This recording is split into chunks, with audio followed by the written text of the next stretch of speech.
Hmm.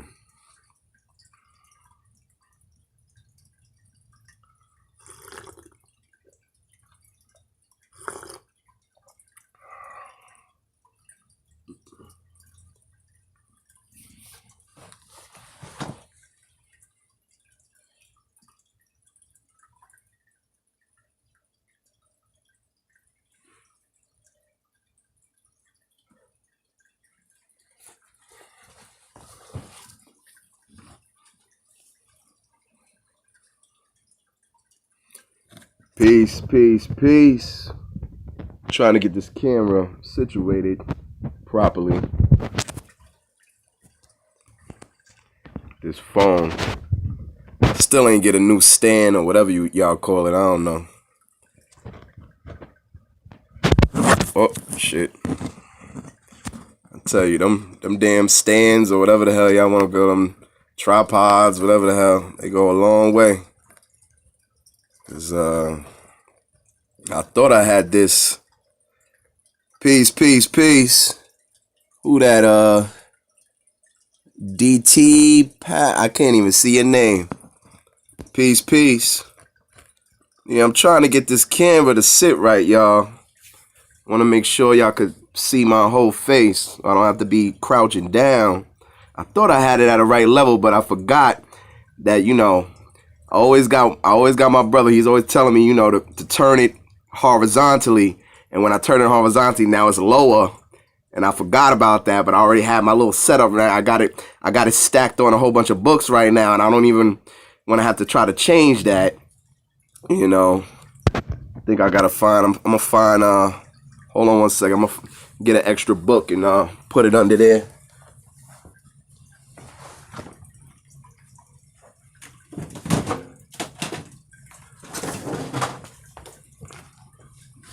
Right. This. Give me 1 second, y'all. Or whoever is in here, the one person in here, give me 1 second. Let me make sure this camera is right. I gotta invest in a lot of things, y'all. Gotta invest in a lot of things. It's very important to do things properly, Very important. I don't know if... Damn, that's still not really high enough. See, that would be perfect. All right, let me get another one.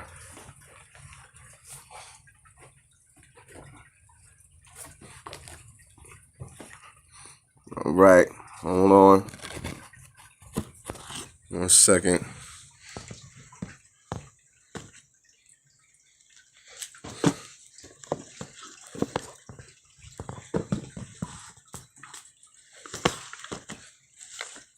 Oh, boy. All right, now we got it now. Is this good enough? Man, I'm telling you. All right, I think that's perfect right there. I think that's perfect. Yeah, I see ain't really nobody in here right now, but that's fine because I'm gonna record this and add it to the collection on the channel. Tonight,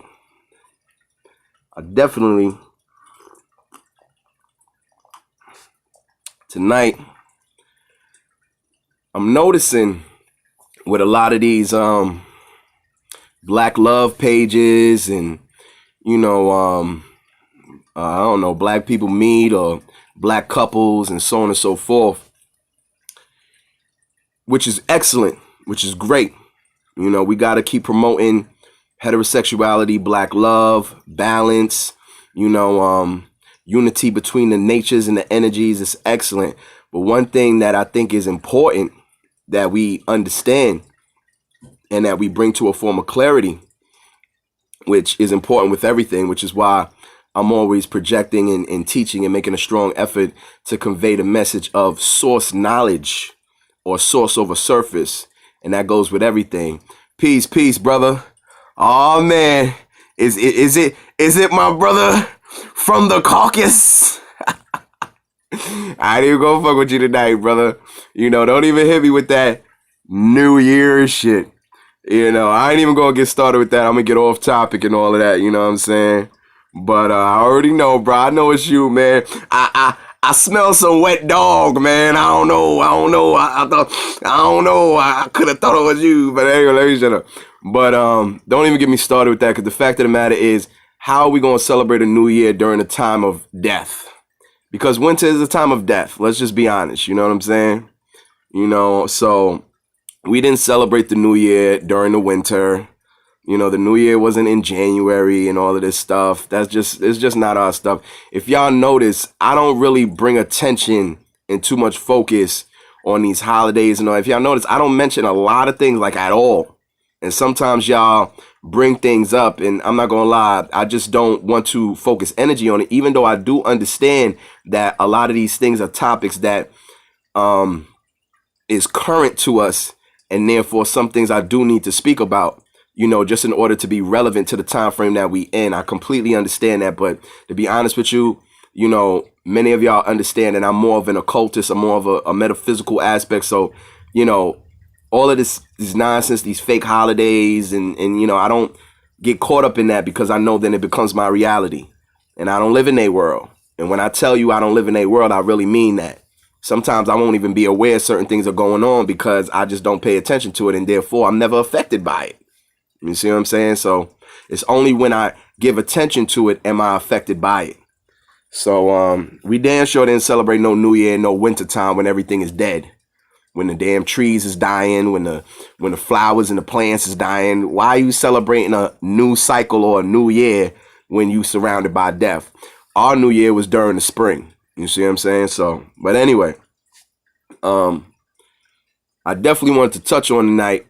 You know, I see ain't nobody really in here right now, but that's okay. I should have took the stick off this cup. I don't like how when I sip this cup, I see the damn stick at the bottom of it. You know what I'm saying? I gotta get a special cup. I very rarely sip tea, but I'm starting my my breatharianism cycle back again. And you know, this is a Monday, so you know, I like to put something hot in my stomach, some hot water, hot lemon water, hot tea or something, so I could, you know, it makes you feel like you had a meal to a certain extent, and then the next days after that, I don't really have to do anything after that. It's a mental aspect. But anyway, this stuff gets so cold so fast. Anyway, I wanted to touch on the aspect of this need to fall in love. This need to, I saw one post today, I saw one page today, it was a Black Love page, which I love seeing the Black Love page. I love seeing the images. Those are extremely powerful. Those are extremely necessary for the subconscious. Please keep posting them back to back all the time. That's not my point. That's not what I'm getting at. I love them. But the post says something about, don't worry, one day you'll find your true love, and da da da da da. You know, we seem to try to give each other this type of optimistic hope, which is with great intentions, based on finding some true love, some just what they call them, intertwined soul, or something like that. Now, don't get me wrong, you know, sounds beautiful, sounds great, so on and so forth. But at the end of the day, we need to understand that the indigenous mind that we come from, the indigenous civilizations that we come from, so on and so forth, let's be honest, did they believe in trying to find some super duper special love and all of this stuff? No, a lot of time they had arranged marriages based on bloodlines. They utilized the zodiac, numerology. They utilized science to pair couples. They didn't utilize whether you was falling in love or not. They didn't utilize that. They based you upon your energy, upon your sign, your bloodline, and so on and so forth. And you know, as a man growing up in a society, you know, to me, the logical scientific aspect to find your quote unquote match, or whatever that may be, or your balance, is much more efficient than trying to find some sunset on the beach where y'all could run slowly into each other's arms and, you know, live happily ever after. And we got to be careful, because we are all indoctrinated with these back-to-back European movies, European shows, where they're constantly showing the image and the symbolism of this happily ever after. Now, most of the time, let's be honest, it's really not with black people. If you watch black movies, you know, usually the man that was the great, unbelievable guy turns out to be a psychotic, a crazy maniac, and then the black woman has to shoot his ass or kill him and escape from him, and then the movie ends with her coming and being on top, but she's still by herself, but she's successful, she has the new job, the new car, and guess what? The new weave. So, you know, we got to be careful when we watch these different movies. And now if you pay attention, the even later movies, the even more recent movies, ain't even about finding love at all. It's about 40, 50-year-old woman running around the country being happy to be single, pretending like they in their 20s. You see what I'm saying? So they're matching the symbolism with the results and the consequences of pushing this mindset of being alone or being independent or being single as something great or as something to be praised. Therefore, they have to make movies showing this greatness and this praise and this strictly sisterhood, like this strict sisterhood, and every man is cheating, you know, even the woman that you thought had the good relationship, you thought she had a good relationship, and come to find out he was a no good dog too. You know, so, but yet, you look at the white movies, you see the Superman or the Spider-Man or the Batman or whoever it is, there's always a specific love interest where they have balance, where that love interest is feminine, that man is masculine, and he becomes her hero. He saves her at the end, catches her in his arms, kisses her, blah, blah, blah. And then, you know, they walk into the sunset happily ever after, yada, yada, yada. But that's very, very rare to see in your movies. You know what I'm saying? That's why, by the way, Black Panther was very powerful, because that ending scene where two dark-skinned black people were kissing each other, and I can't really remember a happy ending, and I watch a lot of movies. I can't remember a happy ending with a strictly black movie between a man and a woman with no twist to it where the guy ends up psychotic or trying to kill her or something, you know? So that was a rarity. But the point I'm making is, we have to replace every form of definition they have given us for love, for relationships, for falling in love, for romance or romantic. You see what I'm saying? We have to not only redefine ourselves, not only reclaim our cultures, but also redefine what love is, redefine what a relationship really is based on, and really what it should be based on upon the foundation it should be set up upon, you see? So, ladies, once again, I have to point this in y'all direction more precisely, or excuse me, more, what's the word I'm looking for? You know, more dominant aspect, because, you know, let's be honest, you know, men don't necessarily come into a relationship trying to look for some true love or trying to fall in love. We know that we're attracted to you. We approach you. We hope to be worthy of you choosing us. And then we take the ride from there. You know, if the ride turns out great, no problem. You know, then, hey, let's get married. Let's blah, blah, blah. No problem. But we're not looking to be this head over heels or whatever the hell these movies are pushing, and these shows and these cartoons and whatever the hell is pushing. But the main point of the matter is, if we study our ancient ancestors, ancient bloodlines, ancient dynasties, the families, certain tribes, none of that shit was based on being in love. As a matter of fact, I find it interesting that every time I talk about something, someone wants to bring up hate or love. But yet, if you study the 7 principles of Ma'at, if you study the 7 laws of the universe or the 7 laws of Jehudi, there ain't no love in none of that. As a matter of fact, as I think about it, I can't think about any text or scripture or scroll that says anything about love. Talks about reciprocity, talks about justice, talks about order, you know, but I don't see nothing about falling in love. I don't see nothing about being in love, you know. And we have to understand that these are European concepts that we adopted through being indoctrinated with them, of creating this romantic atmosphere where you're just dying to reenact that scene you saw, or that Cinderella story you were told, or whatever the hell it was, you see. So, you know, even when we think of ancient mythologies, you know, the ancient mythologies that we know of or that we come from, they weren't really based on the aspect of falling in love. You know, remember, Asar and Aset, they were sister and brother. You know what I'm saying? They came out the womb damn near together. Even in Yoruba mythology, you know, it was one mother who came down and had 8 sets of twins. You see what I'm saying? So we're kind of born into a organic coupling or an organic complementary aspect that's based on respect for each one's function and each one's nature. And then we grow into what you want to refer to as love. But a lot of times today, in this day and age, it seems like we come into relationships looking to fall in love and looking to be head over heels.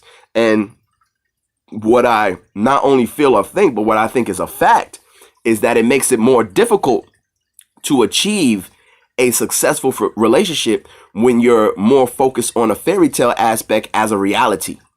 You know, because you're coming into a relationship based on looking for things to make you gaga. You know, we use these do we realize the terms that we use when we talk about relationships, when we talk about each other, when we talk about love? I want to be gaga over him. I want to be head over heels. I want to fall in love. Think about this stuff that we saying. You want to fall in love.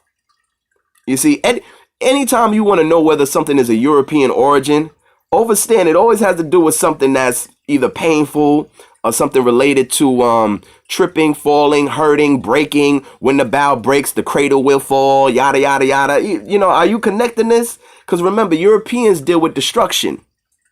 So their answer and their goal to everything is a form of how they're going to destroy it to make it better. How they're going to dissect something and break something apart and separate it in different fractions and pieces in order to understand it. That's not where we came from. You know, this is why we use terms like holistic, because we're dealing with the whole aspect of the situation, not the fractional aspect of the situation that most Europeans like to break things down with. And unfortunately today, we're imitating them. We're imitating them because we're conditioned by them. You know, so the point I'm making with here, yeah, I really don't like seeing this sticker, man. Should have took this off. The point I'm making here is, fellas and ladies, you know, I know fellas, y'all, it's a little different with y'all, but, you know, both of us need to understand we need to stop looking to fall in love. We need to stop looking for this fairy tale aspect of this extreme romance and this, sweep off the feet stuff. It sounds great. And remember, we've been conditioned with this for hundreds of years because these stories, these European stories and these European plays and these European movies go back for hundreds of years.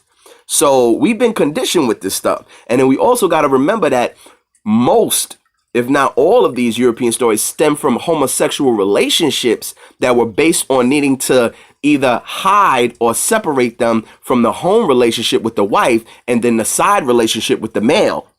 So this is why you had dark candlelight dinners. This is why you had hideaway vacation spots to hide away from the wife and go with the male lover or the boy lover, which made it more romantic, because it was like you were running from something. It was like it was more a secret. You ever notice how we become more interested in something when it seems more dangerous, when it seems more secretive, when it seems more risky? Where do we get that from?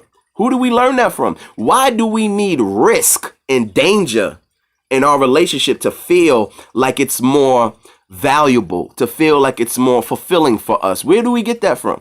You see what I'm saying? Because we got to remember, the male was always running around with the little boy or the side guy and would have the female only for procreation. So she would be left at home. He would sneak around and go other places and go to these dark places, these taverns and, cave-like places, have candlelit dinners, moonlit dinners. Are we not connecting this? Because what are we dealing with? We're dealing with darkness. We're dealing with night. But you're a sun people. How does that make sense to you? You deal in the sun. Your Trinity, your Holy Trinity, Haru is the sun. You see what I'm saying? When Aset resurrected Asar, Asar inseminated, well, that's a whole nother story, but Asar impregnated Aset and gave birth to light. So, where are we getting these concepts with moonlit dinners, candlelit dinners? You see what I'm saying? Having sex on a beach at night. You know what I'm saying? Being in dark alleys and dark places and being secretive and going behind people's back. Remember now, don't forget, in your indigenous culture, you didn't have to hide your side chick. There was no such thing as a side chick. Okay, you know why there was no such thing as a side chick? Because as soon as a man you entered a woman, she became a part of your family. She wasn't a secret. You didn't have to keep her a secret. Think about this, y'all. Why would you have to keep something a secret that's natural? Why would you have to keep something a secret that's common? Why would I have to keep a woman a secret? I keep a child a secret. I keep another man a secret. You see, I have secret brotherhoods where me and other men get together and do secretive things. This is why, if y'all notice, when I broke down the exclusive membership of the gymnasium, women were not allowed at all. So women didn't know what went on in there. So they had places where they went and they had secretive relationships with each other. And this created this like risk-taking factor, this rush of oh boy, we're doing something that nobody knows and it's just between us and da da da. And guess what? We have adopted that. Yes, absolutely, absolutely. Who's that angel smile? Yes, absolutely. So to get now that I got into more of the origin aspect. Now I want to get into the real practical aspect, because we got to remember, when we take our ancient teachings, when we take our ancient culture, don't take your ancient culture as it is exactly to try to apply it today. Understand that culture is a box, okay? Even what I got on right now is a persona. It's a persona. This is my ego right now. And y'all have heard me say that numerous times. It's a persona. Culture is a box. This is why I teach divinity over humanity, because humanity locks you in your culture to where you want to practice your culture exactly the same way it was practiced few hundreds of years ago or thousands of years ago. No. You take the original culture as a template and you build upon it, because remember, that culture came from your fall anyway. Okay? I hope y'all following me. And if y'all not, please don't let me keep going and not allow me to clear this up. You know what I'm saying? I love to simplify things as much as I can. Culture is a box. Okay?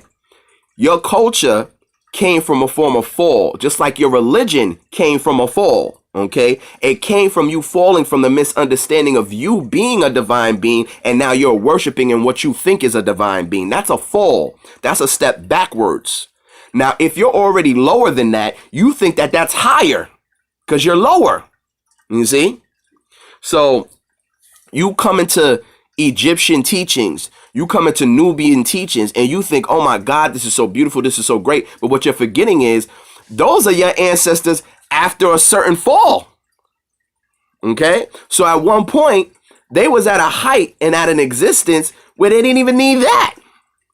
So this is why, if anybody knows me, I'm always teaching source knowledge, divinity, becoming the gods that we are, but utilizing your culture, your ancestry, your indigenous mind as a step, as a tool, and as a template to reach those higher levels. This is why, if you notice, I talk about the 7 laws, 4+ elements, and 3 keys.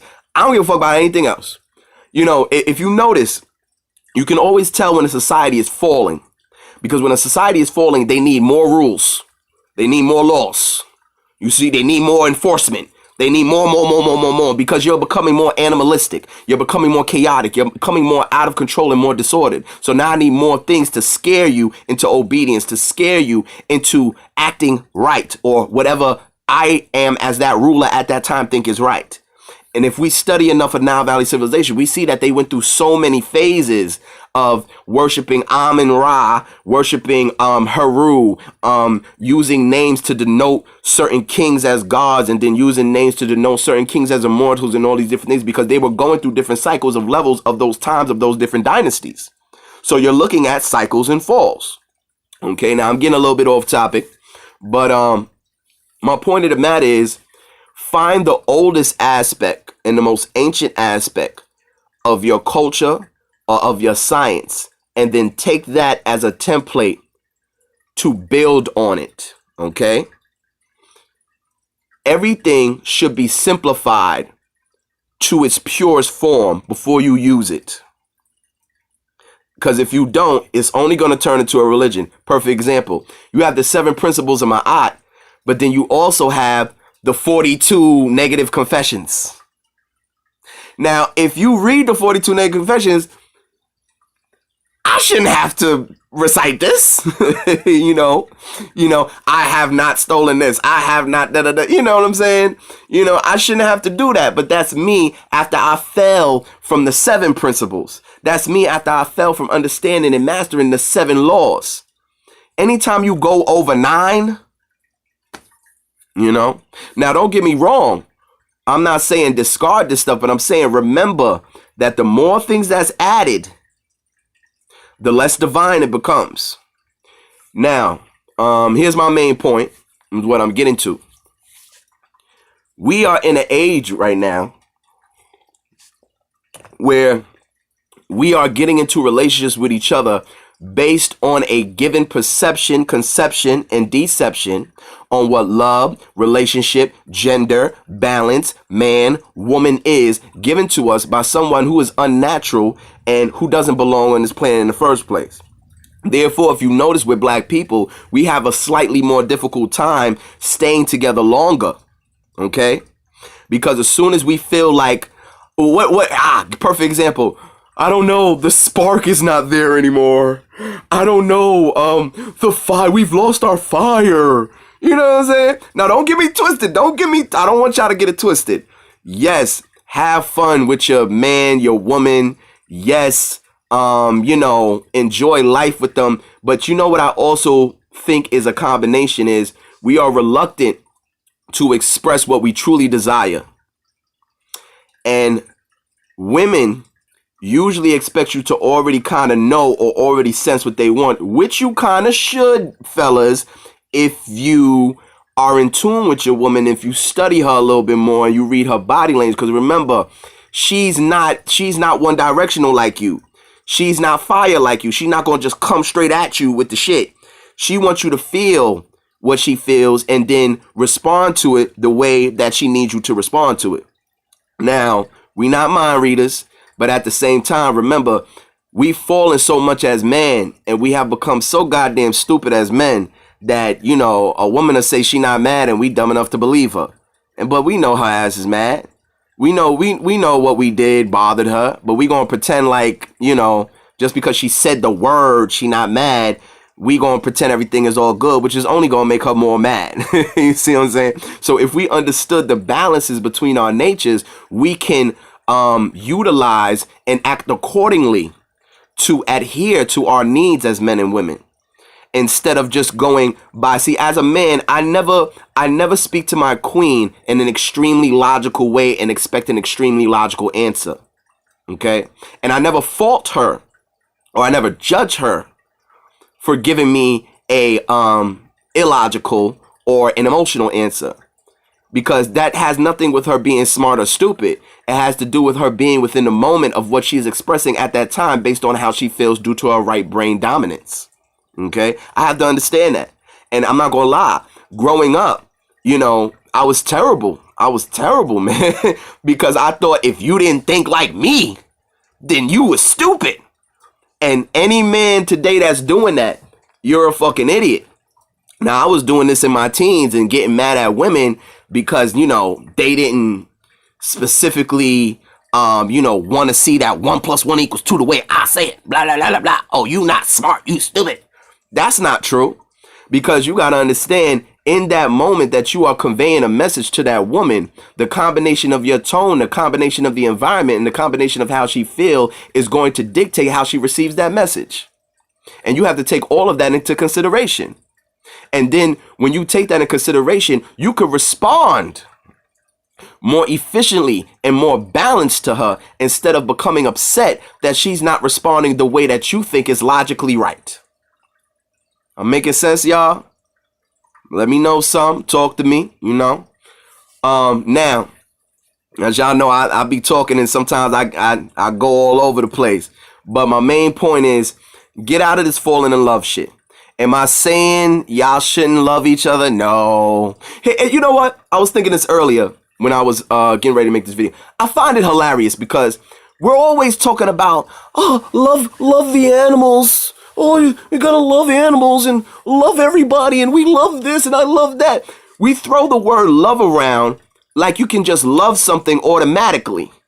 But yet, when you get in a relationship, you're waiting to fall in love.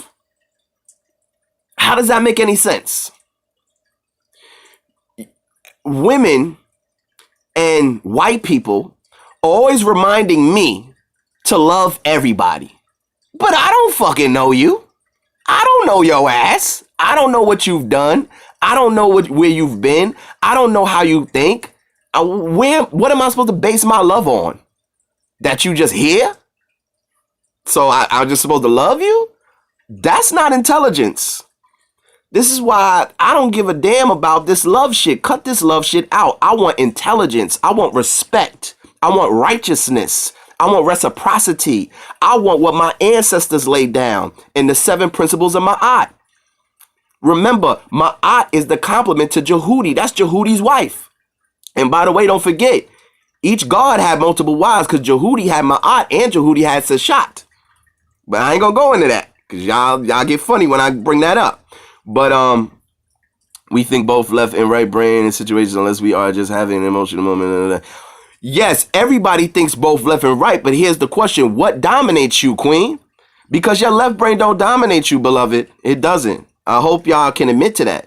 Just like my right brain should not dominate me. If my right brain dominated me, I'd be like these. I don't know if my brother, we was Caves brothers is still listening right now. But me and him talk about this group called MGTOW or Men Going Their Own Way or whatever the hell you want to call it. In my opinion, these are men that are dominated by their right brain. And they sound like women that are being spiteful towards whatever reason in their personal life or whatever. And they have sworn off women for life, which to me sounds pretty homosexual, but okay, whatever. But that's more right brain dominant. That's why if you notice, the heterosexual masculine man, he will never swear off women for life. He'll never do that. But you'll hear women say they're done with men. You'll hear that a lot. Not a little bit, a lot. Oh, I'm done with men, girl. I'm finished. I'm done. I never heard a man go, oh, yo, dog, man, that's it for me, man. I'm done with pussy, man. No more pussy for me. I'm finished with chicks, dog. I'm done with all of them. Nah, he might say, I'm done with black girls. You see? He might say, I'm gonna go get some fat bitches. You know what I'm saying? But he ain't swearing off women for life. I hear women that'll swear off men for life, even though they might end up pregnant in the next 2 years or whatever, but that's another story. But, you know, let's cut the bullshit, you know what I'm saying? But the point of the matter is, yes, beloved queen, we both possess the left and the right brain. We both possess the masculine and feminine energy. But what brings you into balance as man or woman is which one dominates you. Because I'm personally dominated by my left brain. This is why I'm more analytical. I'm more overly logical. I'm more straightforward. Sometimes I become so blunt and so disrespectful or so whatever to the point where, you know, it's just like, oh, why are you talking to me? You know, people get extremely offended in defense. But if you also notice, when I do get in my 20% or with some men 30%, which is not a problem because you have 80-20 and you have 70-30.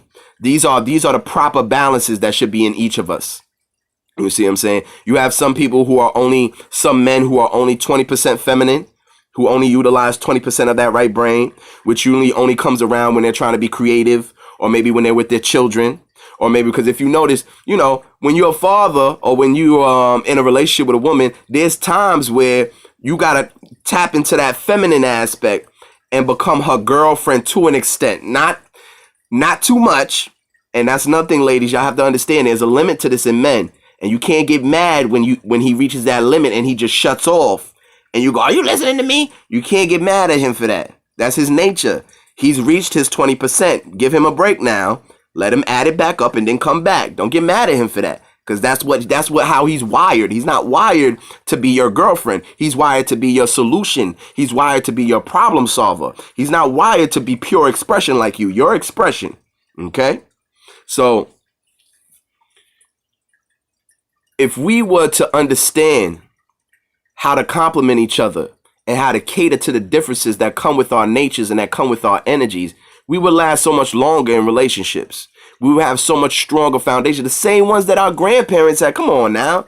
Let's not. I mean, I know nowadays, unfortunately, grandmothers and grandparents, they in their damn 30s and shit. But you know, it's a sad thing. But if now I gotta kind of say great grandparents, you know. But if we remember the black men and women of the 70s, 60s, and 50s, they didn't have the same tug and pull aspect of, you know, what this one's supposed to do and yada, yada, yada. They were already kind of set in their function as the feminine and the masculine. Therefore, they complemented each other to an extent to where they stayed together 10, 20, 30, 40, and damn near even died together sometimes.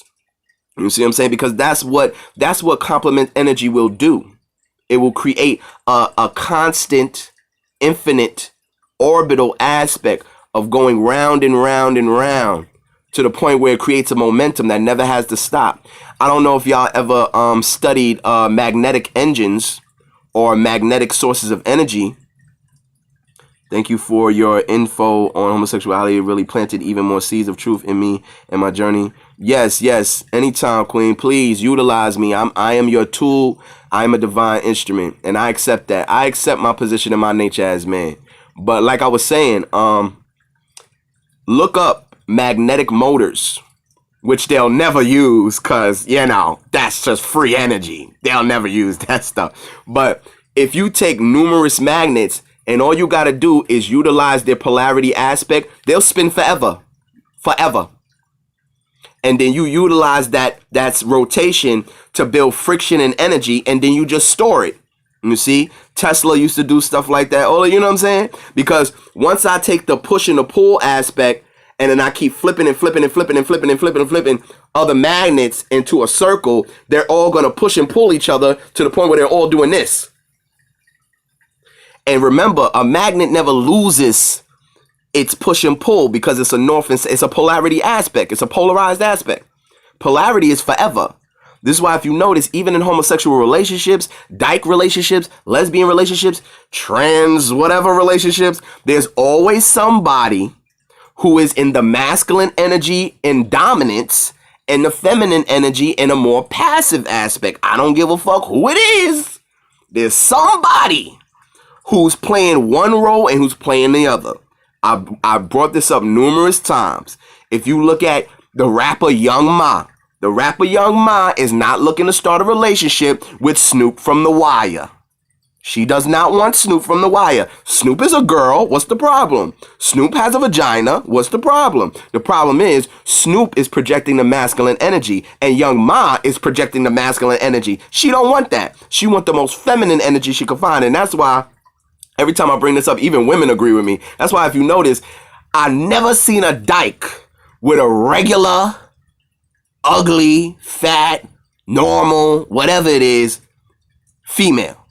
They always have a very, very, very beautiful, extremely feminine lesbian girlfriend or whatever the hell you want to call it. They don't deal with regular gay women because, remember, if you're already a woman, you want somebody who's the extreme opposite of you. So if I'm a dyke, and remember, you got dykes that are still pretty. So sometimes they really got to find a girl that's like really a girl. You know, if you look at Young Ma, I don't know if y'all remember my last page, but I showed pictures of Young Ma. You know, Young Ma was a Young Ma. You dig what I'm saying? And when you know you still have the capability, because technically, no matter how hard you try, my dear, dear sisters and whoever, okay, it's saying poor connection, so I hope y'all can still hear me or whatever the case is. Y'all let me know. But it says poor connection, so I don't know if that's interfering with anything. Can y'all still hear me? Can y'all still, you know, is the screen, is everything still cool? Or whoever two people is in here, I don't know. Okay, it's still saying poor connection. This is distracting me right now.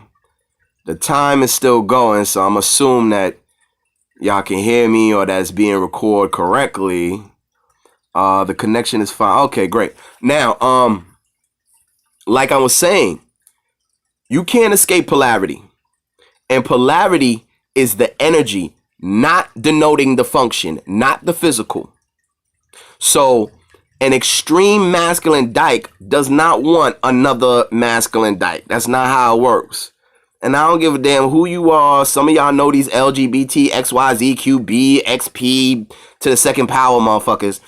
Some of y'all know them, and let's be honest. Your dyke cousins or sisters or girlfriends, how do they girlfriends look?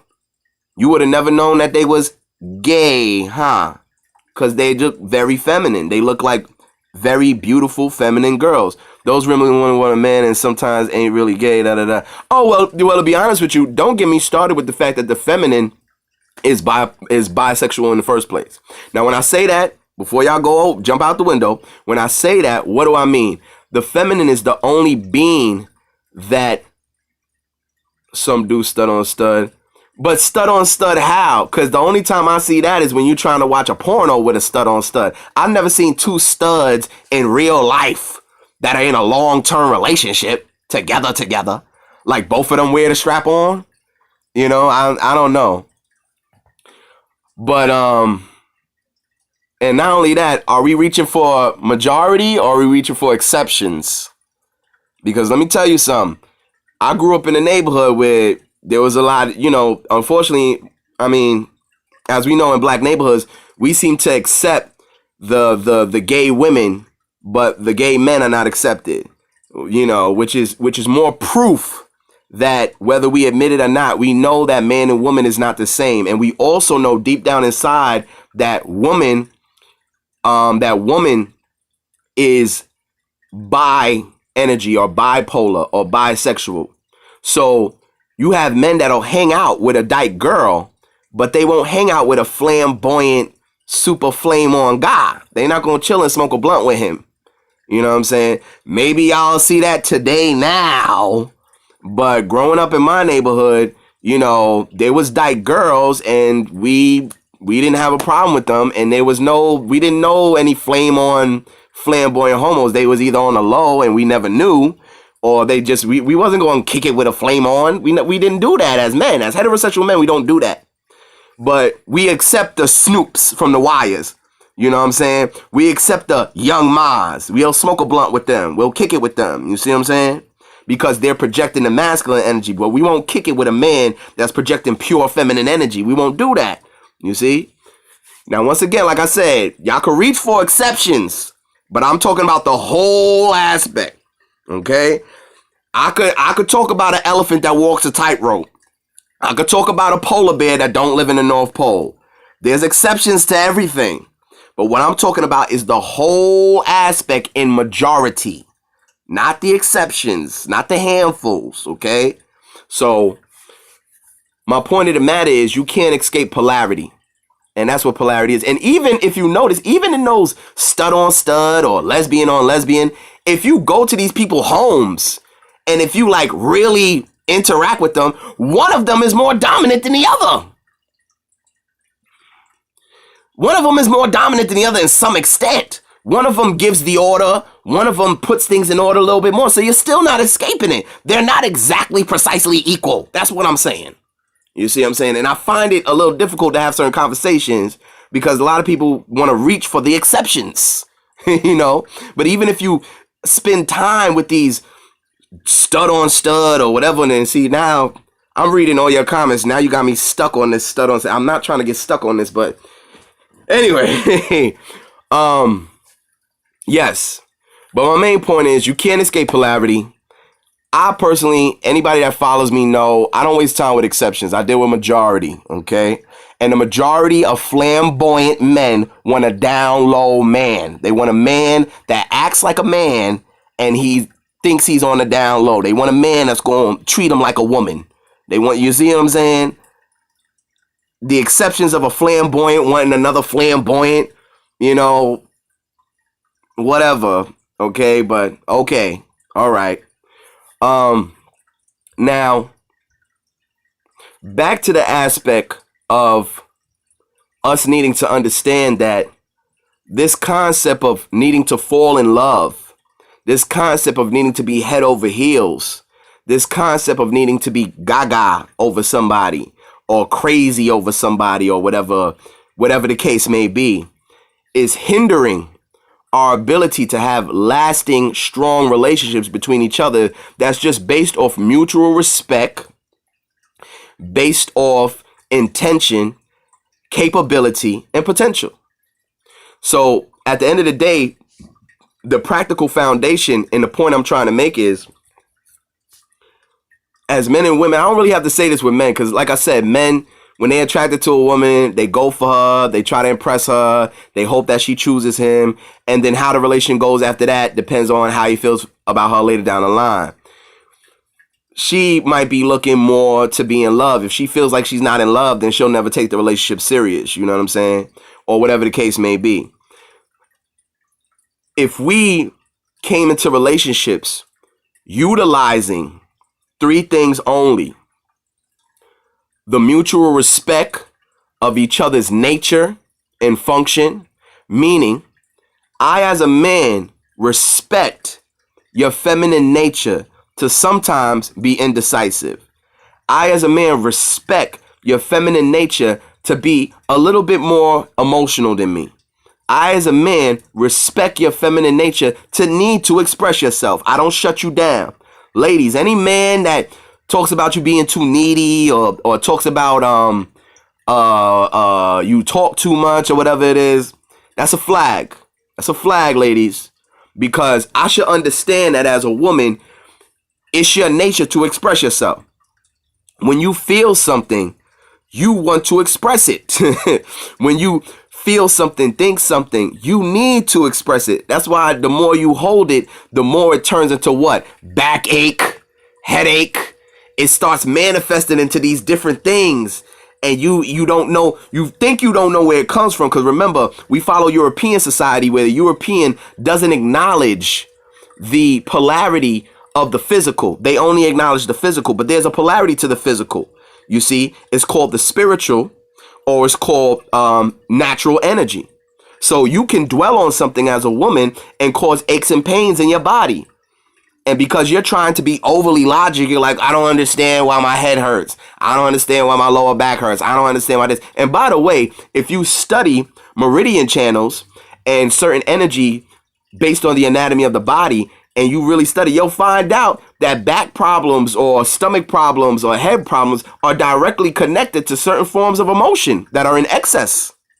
You see, just like the organs are connected to specific feelings as well and specific cycles. That's a whole nother subject though.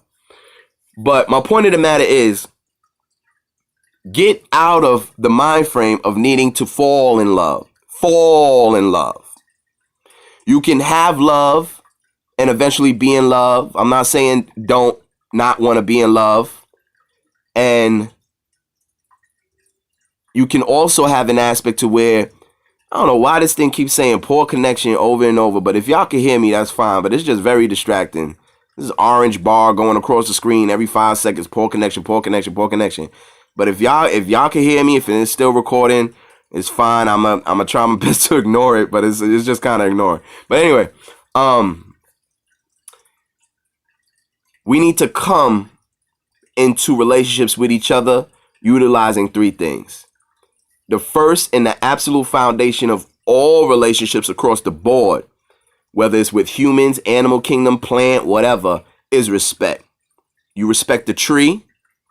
You respect the lion, the dog, the wolf. You respect the man. You respect the woman. You see what I'm saying? And when I say respect, you respect what they are by their nature. You see? You respect what they are by their nature. Can a lion kill your ass? Yes. But you respect its nature as a natural carnivore. So when the lion attacks you for you being in its environment or whatever you did to it, you don't blame the lion. You blame your dumb ass for being somewhere you shouldn't have been, interrupting that lion's environment. Therefore, it had to react within its nature. Okay. Secondly, we need to look for potential. A lot of times, many of us, or many times I see mostly with women, because the masculine man, and unfortunately today, most of us as men, we're feminized anyway. So, it's kind of going both ways, but most of these women are looking for finished products. A lot of women have lists with all of these checks on it of all these things the man has to have when she steps into the very beginning of meeting him ever. He has to have this, he has to have this. Of course, never taking into consideration what she might need to attract that man. I never hear that part. But I always hear this long list. I remember I saw a post on Instagram, and it was Steve Harvey and Oprah, and they were on some show. I don't know if it was, I guess it had to be Oprah's show. But there was a woman, and she had a list that was like 70 things to 80 things long. And they was all reading the list. And at the end of the list, Steve Harvey said, "You looking for Jesus." You see what I'm saying? And we got to understand that, number one, now this is getting a little bit off the 3 points, but I still have to say this. Ladies, when you create this long list of everything that a man needs in order for him to be worthy of you, you also have to take in consideration of what makes that man attracted to you in the first place. Because let's be honest, most of the men that possess the things that you think is good in a great man, they can't even see your ass. Because your energy don't complement theirs. Because you're not what they're looking for. You don't possess an energy that's magnetized to attract them in the first place, so they can't even see you. Like, I'm not trying to talk shit, but just want what they themselves are not. That's true too. Afro wit. And now you're talking about reflection. You're talking about alter ego and so on and so forth. But you got to remember, ladies, you have to magnetize yourself in order to attract that. So as soon as you think of what you think a man should have, the first thing you should be thinking with every point on that list is, what is the reciprocation, or what is the polarity of that? So if you want a strong, giving, extremely providing man, you can't be some extreme, independent, I don't need a man woman. That don't make no fucking sense. If you got on your list, he has to have his own place, great business, love to spend money on me, that's not the compliment to a woman who's going to remind him that she don't need nothing from him. That's not a compliment. That man will never exist in your life because he can't see you. You see? And then, a lot of women get upset about this because so what, I'm supposed to be weak? I'm supposed to be broke? I'm supposed to be this? No. You can easily just project the energy of that. You don't have to actually go to the point of being broke as hell. You could just project. I mean, if y'all just pay attention to y'all grandmothers, if y'all just pay attention to old shows and old movies, what did the women do? Oh, for some reason, my light is out. Can you come and help me? She just unscrewed the light bulb. But she's projecting the energy that she needs help, that she needs a man's touch, a man's solution. And what happens? Oh, well, I'll be right over there, Missy. I'll come in, da-da-da-da-da. And he comes over there, screws in the light bulb, and they end up fucking. And now they got a relationship. She didn't start off talking about what you doing here. I don't need you to do nothing. I got it. That don't make no sense. You see what I'm saying? So sometimes you have to project that. Remember, ladies, men, we are egotistical. That is part of our nature. That's not supposed to be part of y'all nature. Y'all have adopted that now, and that's wrong. And I hope you understand that turns your magnetism into electricity. So therefore, you are repelling. You're repelling a naturally masculine man like that with this ego. Men have ego. It is the ego of man that drives his will to prove to you that he can be a man for you. It's his ego that does that. Y'all driving around, he don't know where he going. Don't get me wrong, it's stupid. This is a I'm using this as an example because we've seen this a lot. But he don't want to ask for directions because in front of you as his woman, he don't want to look like he don't know what he's doing. That's his ego. So his ego wants to prove to you that he's worthy of being your man, of being your guide, of being your protector, of being your leader. Now, sometimes he'll take it to a dumbass level and fuck things up more, but you know, that's a flag because, you know, he got to learn when to make his ego take a nice back seat. But the point I'm making is the ego is masculine related, not feminine related. The feminine has vanity. Vanity is the feminine energy, not ego. Now, don't get it twisted. Everybody has an ego. I'm not saying that the woman is not supposed to have no ego. But the difference is, just like I just explained earlier, with both of us possessing the feminine and masculine or the left and right brain, it's about what dominates the other. And man, his ego dominates his vanity. And woman, her vanity dominates her ego, or at least it's supposed to. You see, if you notice a woman whose ego dominates her vanity, she kind of don't give a shit what she look like. Well, niggas still holler at me anyway. Well, niggas still trying to fuck me. A nigga will fuck a tree. If I put a bra on it and I put a fake ass on the back, he'll try to fuck the tree. You not saying nothing when you tell me that. Because why? We are one directional. So you got an ass, you got something, we gonna try to fuck you. And as a matter of fact, the lower quality you project, the least effort will put forth. Yo, ma, you smoke? You smoke? You like Henny? Yo, I got some loud, I got some Henny at the crib. What's good? When you project a higher energy of a more feminine nature and of a more higher quality of the feminine symbolisms that you wear upon yourself, what happens? Excuse me, miss. You looking so beautiful today. Do you have a man? Do you notice this, ladies? Notice how the different energies you attract of a certain type of man. If you keep attracting these yo ma niggas or whatever, you gotta look at yourself and pay attention. Now, if you notice, even the yo ma niggas, when you walk by, they'll be tripped up and not even know what to say. They'll stare the hell out you, but they'll kind of like, they'll be trying to think so hard of what to say, but by the time they figure out something, you already down the block.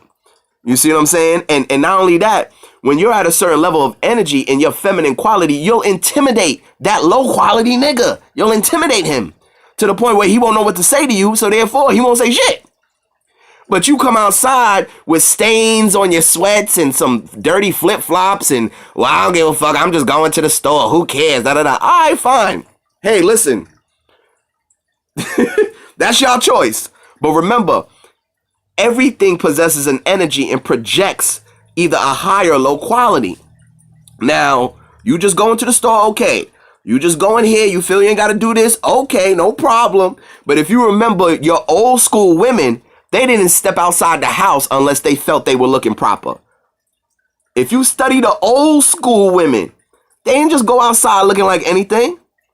You see what I'm saying? I'm not saying they put on a ballroom gown, but they damn sure made sure the crust was out their eye and they wasn't wearing some stained shit. And I'm not gonna lie, I see some of these young girls, you know, these older women are looking way better than these young girls. Oh, these young girls is a fucking mess. It's like the younger they are, the worse they are. It's terrible. You walk around looking like any fucking thing. And then they talk like me, cursing like a sailor. Let me say something. Let me say this as a man right now. I'm getting more into my humanity right now. I'm gonna get right back to the science. I'm gonna get right back to the lesson. But let me talk to y'all as a man, as a heterosexual, truly masculine man within his proper balance, within his proper position, and understanding his function and his nature. When I hear a woman talk like me, you just grew a dick. Now, if I'm a lower type nigga and I know you just gonna give me the pussy, yeah, I'll fuck you. But, you know, it was free pussy. I knew you was gonna give it to me. That's all. But I don't want to hear a woman talking like me. I don't want to hear a woman talking about my nigga, yo, suck my dick. And that's what is that? The same way I'm sure you don't want to hear your man going, hey, bitch. You don't want to hear your man doing that. So why would you think a man wants to hear you cursing like a sailor, wants to see you with tattoos all over your body, and then you wondering why you keep attracting bitch niggas? You keep attracting men that expects you to do more for them than he does for you. We got to think about this, and we got to do it like scientists. We can't think with just this just one-sided thing. We can't do that. We have to think like scientists. Go, okay, wait a second. This whole year, all the niggas that tried to talk to me been niggas that live with their mama, been niggas that don't even give a shit that I have to pay for anything. They don't even feel no shame. That's another thing that's missing today. Men don't got no shame. I remember in my time growing up as a young boy, there was shame. I saw men with shame. There's certain things they just did not allow a woman to do. Even if she could do it, they just didn't allow her to do it. Because they felt shame that a woman had to do that. And that they couldn't do it themselves. As a matter of fact, they would keep from that woman that they might not have had a job or something until they got something. They didn't just tell you, oh yeah, I hustle. Oh yeah, I do my thing, If you notice, a man always gives you this vague description of what he does.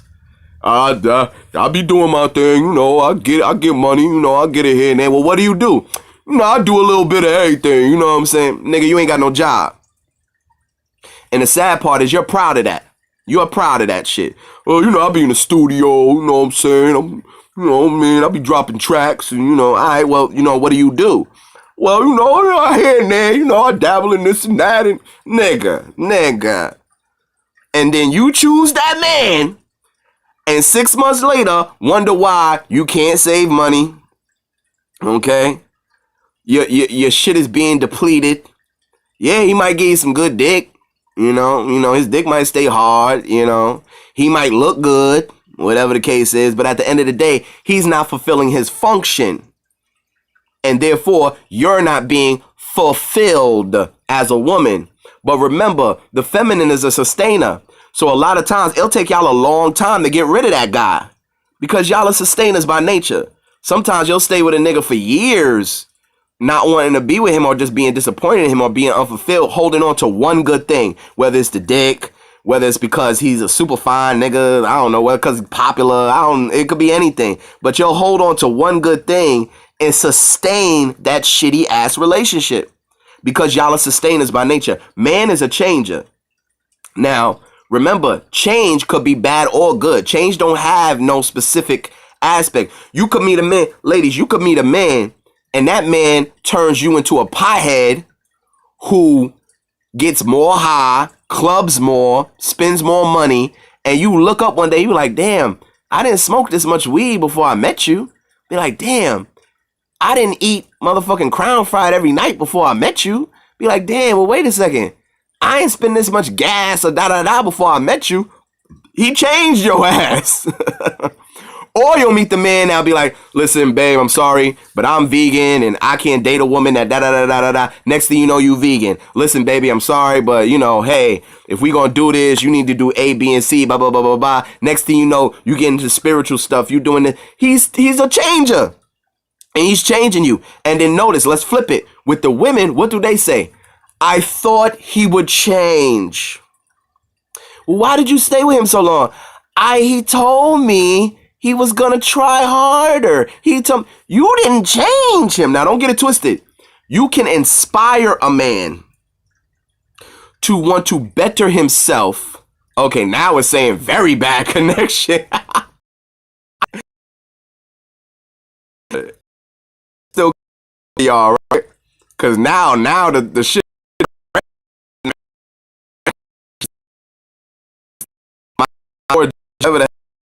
All my bars and I don't get into this shit, man. It's just very shit. Because I don't want to run out. I can't. I'm saying I can't see that. So that's why this is distracting. And I don't understand why it would be a bad connection. I got all my bars.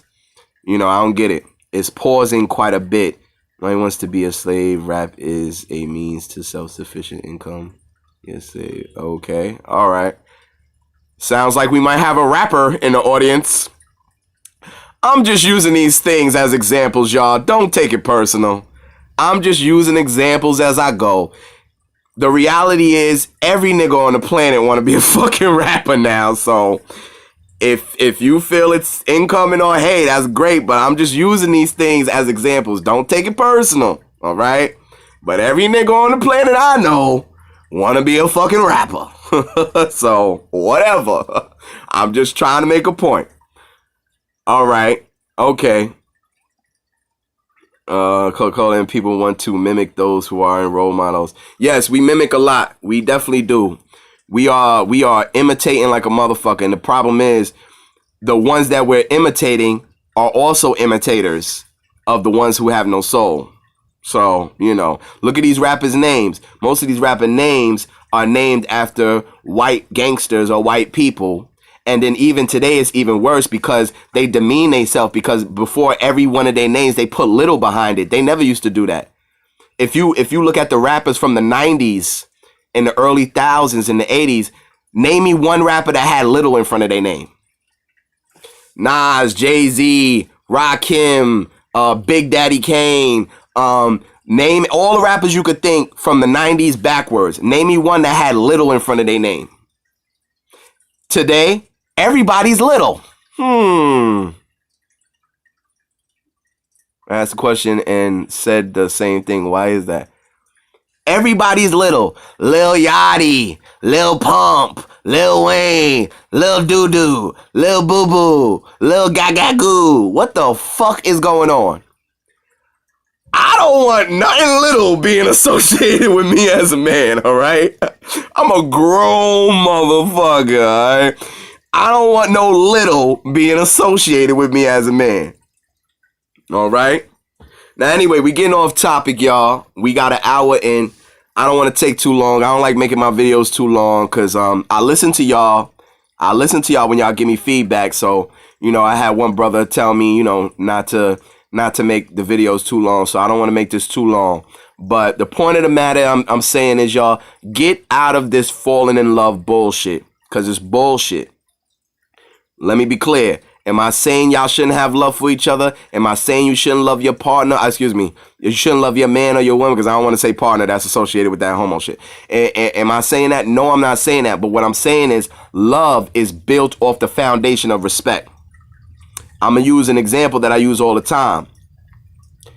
If you are a orphan, okay, you were born and immediately was given away. The first day you were born. 30 years later, you bump into an old lady on the street. Somebody tells you that's your biological mother. Because you found out that split second that that's your biological mother, do you automatically love her? Let's be honest. That split second after you've spent 30 years on this planet not knowing shit about your mother or your father or anything about yourself, and you found out this old bag lady that you bumped into at the bus stop, and somebody said, hey, yeah, by the way, that's your biological mother. And you say, oh my God, I love you. You know, it was that a genuine feeling of love that just came automatically? No, it's not. Because love is something that's built on top of a foundation, and that foundation is usually respect. And when you are raised by somebody, okay, it's built off what that person has proven, has shown, and has done. How has she nurtured you? How has she reared you? How has she disciplined you? What has she given to you? What kind of love did you receive? So and so forth, okay? So, yes, Afro Wit, you don't know her. Now, I don't know if y'all heard, but I say this a lot. What you love is based on what you know. Perfect example. What do we say about ourselves? Black people don't love themselves. Black people hate themselves. Well, hello, motherfucker. Do we know who we are? All we know is we a damn slave. That's all we know. And that ain't nothing to be proud of. All we know is we had bones in our nose and was chucking spears and swinging from trees like monkeys, right? Ain't that what they told us? So why the fuck would you love that? So you goddamn right I'm going to hate what I look like. I'm going to hate everything about myself. And I'm going to do my best to be the opposite of what I think I am. Because what I think I know is not enough to love myself. But if from the very beginning you were taught about your divinity, if from the very beginning you was taught about your genius, if from the very beginning you was taught that you were the epitome of beauty on the entire planet that everybody else copied, you think you might be chasing some white bitches? You think you would be looking for a white man to marry? knowing that he got fur on his head and he's prone to lice and he used to bathe himself with feces to stay warm? If you knew that, how in love would you be with that Neanderthal? And if you knew that about yourself, how in love would you be with yourself? All right? So we love what we know. So if you want to fall in love, you see what I'm saying? It has to come from a foundation built off respect first and then growing into love. Notice, saying fall in love is almost like an immediate love. Oh, I fell into love. I fell into love with him. That's not very realistic. I'm not saying you can't fall in love, but I'm saying if that's what you're looking for, you're closing the gap. You're making it smaller now. You see? And this is why I feel, this is my personal opinion, and this is why I feel women's lists are so long. Because when they make their lists, they're making their list based on falling in love. You see? Lust too as well. Lust too. And let's be honest, sometimes we confuse lust, obsession, and infatuation with love because we don't know what the fuck love is. Love is a pure fucking energy. That's why we got to stop using it for everything. We got to cut that shit out. That's why if you notice, your ancestors did not... show me ancient texts talking about love. Show me that. Show me the principles of Ma'at. Show me laws of Jehudi. Show me anything. Show me the laws of Hammurabi. Show me anything ancient that has number 2 or number 1, love. It ain't there. So who gave that to us? Is it really ours? This is a question we gotta ask ourselves. This is why I'm always pushing source knowledge. If you dig as deep as you can possibly go and can't go no further, and fortunately I don't want to fall, exactly. If you dig as deep as you can and can't go no further, then you can trust that that thing is the original aspect that you need to build off. Not something that was written in 1611, not something that was taught to you in 2018. You know what I'm saying? What the fuck? Perfect example to piggyback that. When I talk about certain things, I hear people always talk about, well, it's 2018 and this is modern day and da-da. Whoa, hold up. Where you getting that bullshit from? Because we've had civilizations that were advanced and had families of dynasties and royalty that was in balance based on the same concept for millions of years. And now all of a sudden in 2018, all of that's irrelevant now because it's modern. But every civilization from every indigenous society had the same template. Man, woman, gender polarity, 7 laws, matriarchy. It was the same shit. But now because this white person done got in your head, you think 2018 and you stuck in the Stone Age. You want me to be barefoot and pregnant, or you want me to be, well, motherfucker, I want you to be a woman so I could be a man to you. But if you blur those lines, then I can't be one directional anymore. And that's my nature, is to be one directional, to know exactly what I have to do when I have to do it at all times. I can't be indecisive. If I'm indecisive, how can I be a good man to you? How can I solve your problems? You see? How can I be your tool? How can I be your laborer? Because as men, you know, we're here to labor. We're here to be guides. We're here to be guardians. And if you notice, they always have one specific job. But woman, she's here to be creator. She's here to be creatress. She's here to be expressive. She's here to be magnetic. She's here to be energy in motion. That motion could be like this. That motion could be like this. That motion could be like this. That's why it doesn't dictate, it doesn't specify any direction. It just says motion. Motion could be any fucking way. You see what I'm saying? Absolutely right, Angel Smile. We don't. But this is why I make videos like this in hopes that y'all will share this, and not just share my videos, but will take this information and convey it. And this is why, let me tell y'all something else. If y'all listen to any teacher or anybody, if you cannot go somewhere and convey what they said to somebody else, you haven't been taught shit. If I listen to somebody and they sound real good, oh shit, oh yo, this motherfucker dropping jewels, you know, and then you go to somebody, yo man, you should have. Well, what did they talk about? He said something about quasars, and I mean, the shit was deep. Nah, man, I should be able to simplify what you think is the most complex thing, because all knowledge comes from a simplistic form. It's only our fallen state and fractional mind that makes it complex in order to make us justified in not understanding it. And we get that from the recessive. That's why the recessive will just tell you pseudoscience. That doesn't exist. That's impossible. Motherfucker, I already did it. How you gonna tell me it's impossible and I did the shit? No, you didn't. They live in this world where everything is just one side alone. You have matter and you have antimatter. You have the physical world and you have the spiritual world. But no, to them, the spiritual world don't exist. You're a nutcase. You're crazy. But yet they literally have instruments that can pick up on the morphogenetic field around you.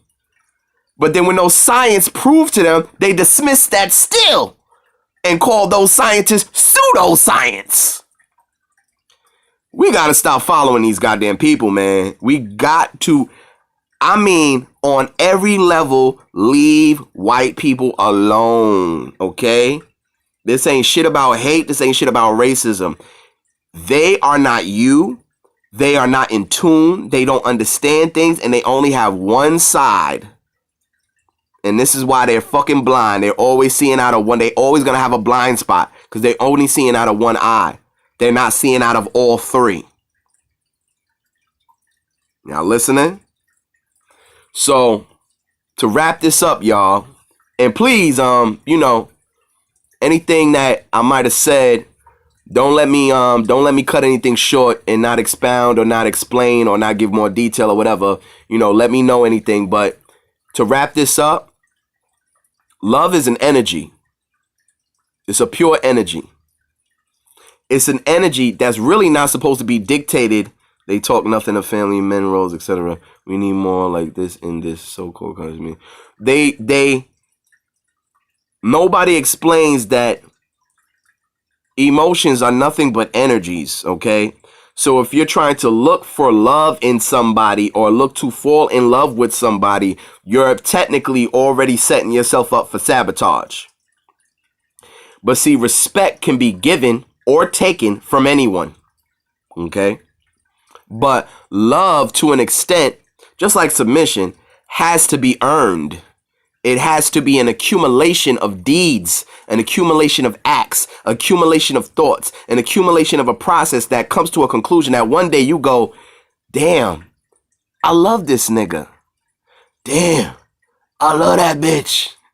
You see what I'm saying? It dawns on you one day. But if you looking to fall into love, you never gonna be, you know, you always gonna be disappointed.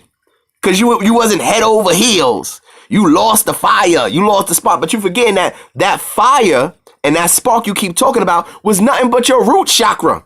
Was nothing but that same lust that I forgot one of y'all brought up. It was nothing but that lust. It was that serpent. It was that kundalini energy. Anything could like that shit. Don't mean nothing.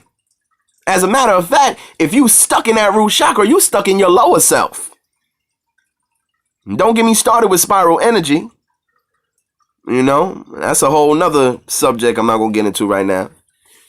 But anyway, to cut it short, ladies, when you are seeking, when you are, even better, when you are magnetizing yourself by raising your feminine energy in order to attract your masculine complement, when your masculine complement, and by the way, ladies, understand that when you raise your feminine energy, you're going to get all different levels of masculine energy towards you. You're not going to notice it because in your mind, this guy going to be a bum nigga. This guy going to be corny to you. This guy's too old. This guy's whatever. So you kind of already automatically dismiss them and you don't think that they're part of your attraction of you raising that feminine energy. Because if you notice, when you raise your feminine energy, you attract more men that keep trying to do shit for you. Oh, let me get that for you. Oh, come on, let me help you with that. Oh God, da, da, da, da, da, da. Now, whether you're attracted to them or not is irrelevant. The point of the matter is you want to raise that feminine energy to magnetize you so you attract masculine energy and you have your pick out of dozens. Okay? So when you magnetize and you raise your feminine energy, when those different masculine energies start coming from every direction, because a masculine energy is always looking to prove himself to you. He's always looking to show you how much he knows, how smart he is. He's always looking to show you that he can solve a problem. He's always looking to show you that he can provide for you in some way or form. Even if you tell him it's okay, most men are not gonna. Most masculine men are not. Nah, chill. Hold on to your money. I got this. Most men are just gonna take that charge. They're just gonna take it. Like perfect example. If I'm in the street and I see some old ladies getting bags out of a trunk or lifting stuff out, I'm not going to ask them if they need help. I'm just going to go over there and grab the bag. That's masculine energy. I'm not going to say, hey guys, you guys need help. You know why? Because today, in this day and age, y'all going to say no. Y'all just going to say no. Most of y'all, not all of y'all, but y'all going to say no. So I go over there because I know they need help, because I can see logically with my eye that they got a lot of crap to carry. And it's going to take a labor and a lot of work. And I know that my nature is to be a laborer. So I'm going to run right over there and just start grabbing shit for them. And they go, oh, thank you, young man. I didn't give him an opportunity to reject my nature. I just stepped in and I just did it. And I don't expect nothing in return. All I expect is the acknowledgement and the respect of my nature. That's what I expect. I don't expect no pussy. I don't expect no money.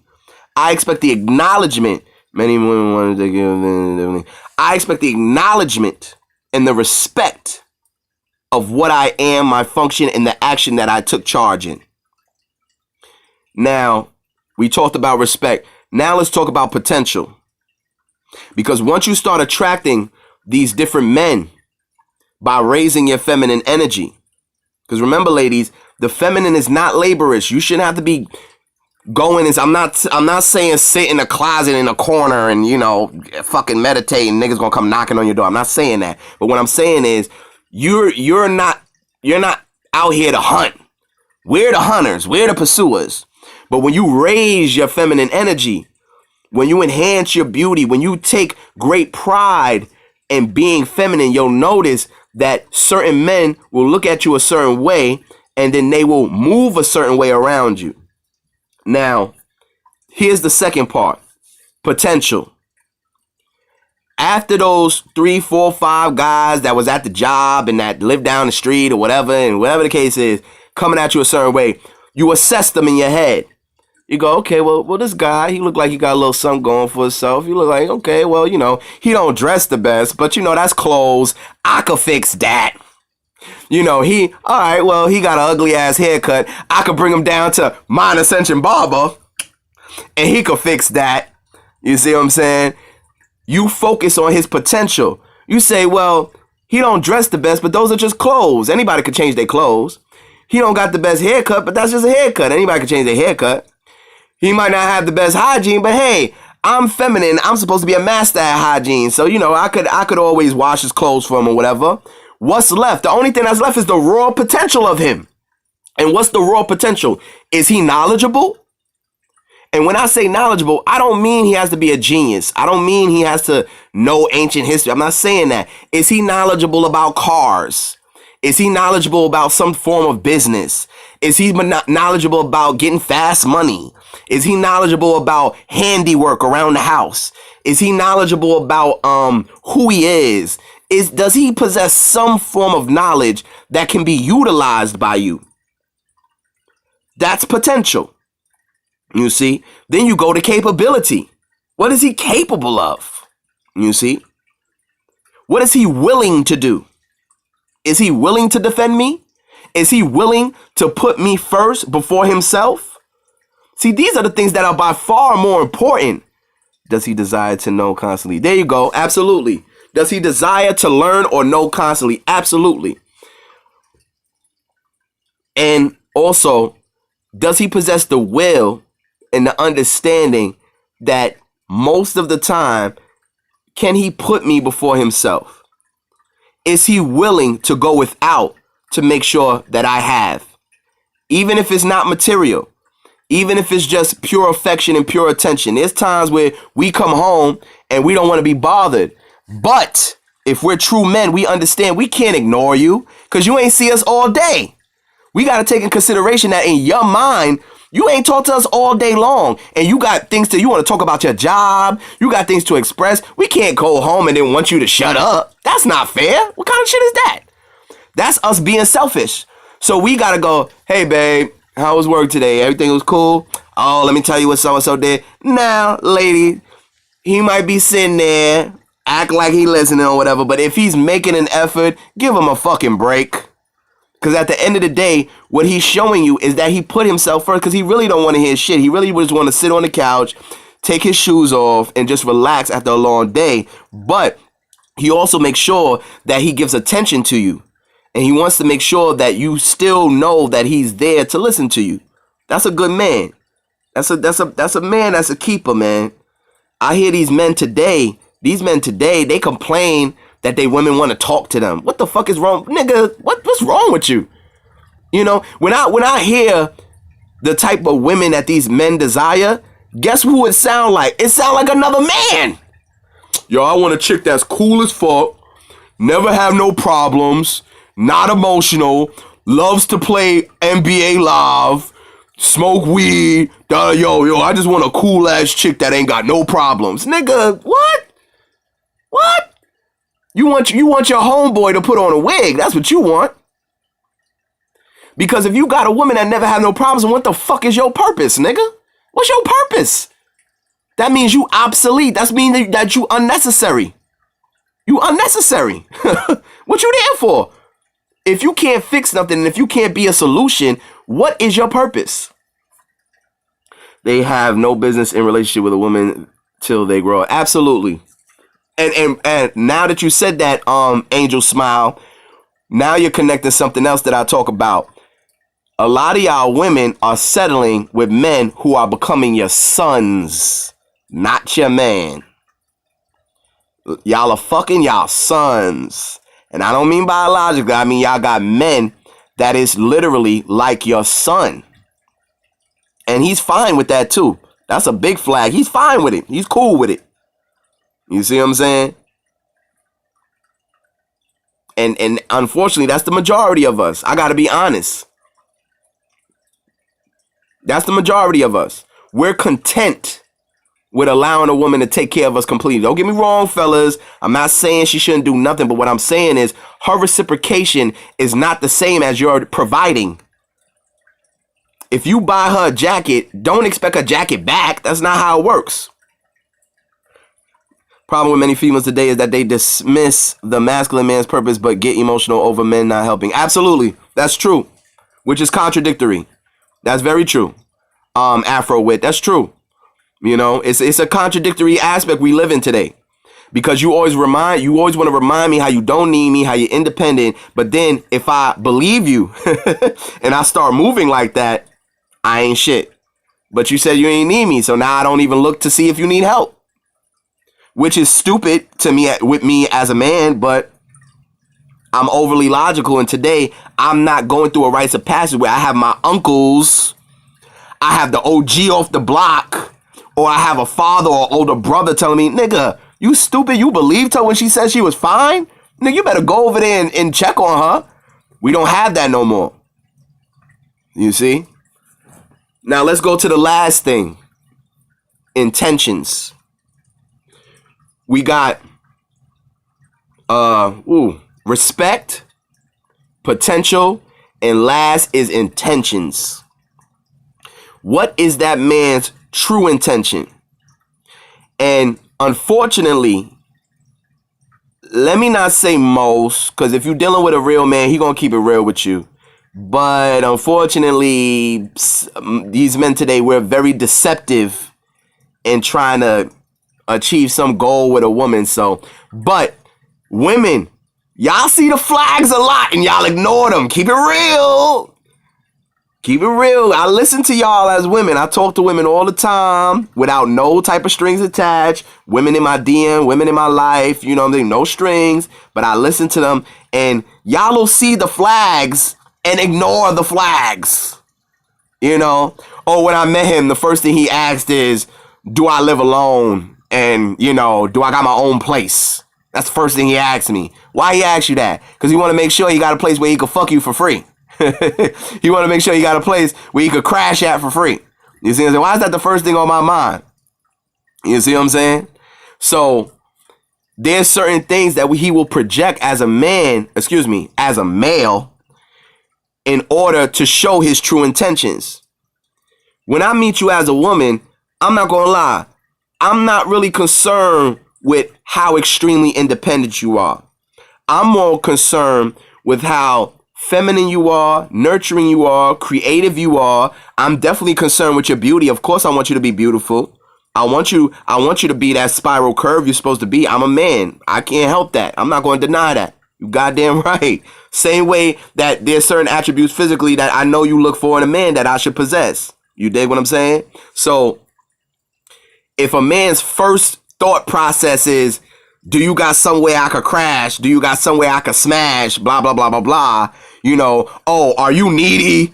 Do you need a lot? Because, you know what I'm saying, I hope you satisfied with, you know, the dollar menu and me just coming to the house real quick. You know what I mean? These are flags. And that's also letting you know his intentions. Now, if you got a man that's concerned, like when I talk to a lot of women and they'll come to me and I look at their face, I look at their body. Let's say I notice if they breaking out or something. The first thing I'll say is, you know, have you ever heard of apple cider vinegar or da da da da da, or, you know, how's your diet been lately? You know, or what's been going on with this or what's been going on with that? I try to, without being offensive, I make an effort to try to find out what's going on in their mind and what's going on in their life physically that might be causing certain disruptions in their body and in their mind, causing stress. And then immediately I make an effort to give them solutions to it. And then later on, they'll come back to me and say whether they tried it or not. And usually they'll try. And if they find out that they tried something that I said and it worked to some extent, guess what? You know my intentions. Immediately off the bat, when you met me, the first thing I had for you was a solution. The first thing I had for you was a form of help. The first thing I offered you was advice, knowledge, physical labor. Let me get that. Let me do this. Let me do that. No, don't worry about it. Don't worry about it. It's all right. I'm not going to ask for your number immediately. I'm not going to do none of that. You see what I'm saying? Because I want you to know that my intentions is not to achieve you like an object, but instead show you that I'm worthy of you choosing me. To earn the energy of your submission to me as a man worthy of guiding you, worthy of providing for you. This is the difference between the intentions of a boy and the intentions of a man. So let's wrap this up, y'all. Fuck falling in love. Love is great, and you're going to grow. You're going to grow into love. But the first step to all relationships is, do you have respect for that man's manhood and masculine energy and nature? And does he have respect for your femininity and feminine energy and nature? What potential do you see in him that you know is a fact? That you can depend on? And then lastly, what intentions has he shown you that you can set as a foundation? Now, notice what I said earlier. The more shit you got, the less you are. So if you got a list with 62 things on it, ladies, I'm sorry. But notice, I said 3 things. I gave you 3 things to look for as a start to attracting your polarity, to attracting your compliment. Very simple. And isn't it so easy when you don't got to check 1,000 things? Because anything physical and material can be changed overnight. That's nothing. But a person's mind, a person's intentions, is not the same as changing his shoes. It's not the same as changing his job. It's not the same. But anyway, y'all, I'm going to wrap this up now. You know what I'm saying? We need to first and foremost redefine what love is, what we are as men and women. We need to give our own definitions to things instead of waiting for a movie or some recessive to tell us what love is, to tell us the role of a man or a woman. Excuse me. Look at your grandma. Stop looking at these fucking shows, these movies, celebrities, all that shit. Ask your grandmama. Ask your grandmama, hey, grandma, when you met granddad, what made you really like him? What made you think that, hey, maybe I'll give this guy a shot? What made you do that the first time you met him? Ask that to them. Or if you don't got a grandma, go find some old people and talk to them. I talk to old people all the time. I love talking to old people. Scott, let me say elders. Let me say elders. I love talking to elders, man. Woo. Woo. When I talk to elders, I feel like I'm absorbing. Like I'm absorbing an energy that is almost like making me a elder within itself. And a lot of my best friends are elders. Y'all seen them. Y'all know my good elder brother, TJ. I did some videos with him. One video is called Wisdom is Experience. Y'all check that video out where he was breaking down a lot of things from the time where he was growing up. And it makes me into an elder. But I noticed today we don't talk to elders. We're not talking to elders because an elder will tell you how stupid your ass is. And y'all don't want to hear that shit. I don't know if y'all ever remember y'all aunties or y'all grandmas. Listen, you better get that boy over there, do some push-up or something. He got a little sugar in his tank now. I don't know what's going on with him, but you better get his ass in some sports or some shit. We used to have women that used to say that. Now we got women that's like, oh no, let him cry. Let him be a baby. What the fuck happened to y'all? Your grandmothers didn't do that. They said, listen, don't get me wrong. They didn't emasculate the boy, but they pulled you aside like, listen, today, I don't know what's wrong with his ass, but out of all the kids I was taking care of today, his ass was crying the most. Now you need to get him to do some push-ups, put him in junior football or something. Because that boy, I don't know, but you need to do something with that boy now. He got a little sugar in his tank now. You know our grandmothers used to know how to say something without really making it sound too bad. But now today when somebody be like, why he cry so much? Oh, he just sensitive, leave him alone. Oh, it's okay for the boys to cry. We need to stop trying to stop them. No, motherfucker. No, that's wrong. No. I'm not saying that he shouldn't be able to express his emotion, but don't make him proud to be a fucking crybaby. I see these boys, not only do they not want to hear it, okay, they know that it is well be said and will not hold, and someone's accountable and listen regardless. I still don't see how the man is the leader over the woman. Every time y'all stuff come up, it goes away. Let's go into this. Okay, I know I keep saying I'm close up. Now, Angel Smile said, I still don't see how the man is the leader over voting. Angel Smile, understand leadership comes with putting yourself last. I don't know. That's the most simplest way I could put it. If you as a woman can't see how a man is supposed to be a leader over a woman, what does it mean? It means that man needs nothing. See, as a woman, you're going to have moments during the week where you don't want to be bothered. How you gonna lead when you don't want to be bothered? You gonna have times during the month where you don't want to hear shit. How you gonna lead? Am I saying that there's times where you could never lead? No, I'm not saying that. But what I'm saying is man is literally wired and function to not need nothing. Therefore, he's capable of providing everything. Man is wired to be laborious. He's wired to work hard and to seek information. I don't know if y'all saw the video I did with the young boy. I did a video recently with the young boy. He put it up for me, so he called it Men and Women. Y'all know I would have titled it something else, but he called it Men and Women. And I was explaining to him, wisdom is feminine. Knowledge is masculine. Now, why is knowledge masculine? Can anybody tell me why knowledge is masculine and wisdom is feminine? Am I saying that a man can't be wisdom? No, I'm not saying that. I'm just talking about the energy and I'm talking about the nature of these things. Just like fire is masculine and water is feminine, okay? All right. Can anybody tell me, usually very controlling and domination, so I asked for the definition of it because that ain't it. Okay, well, first of all, you got to know the difference between dominance and abuse.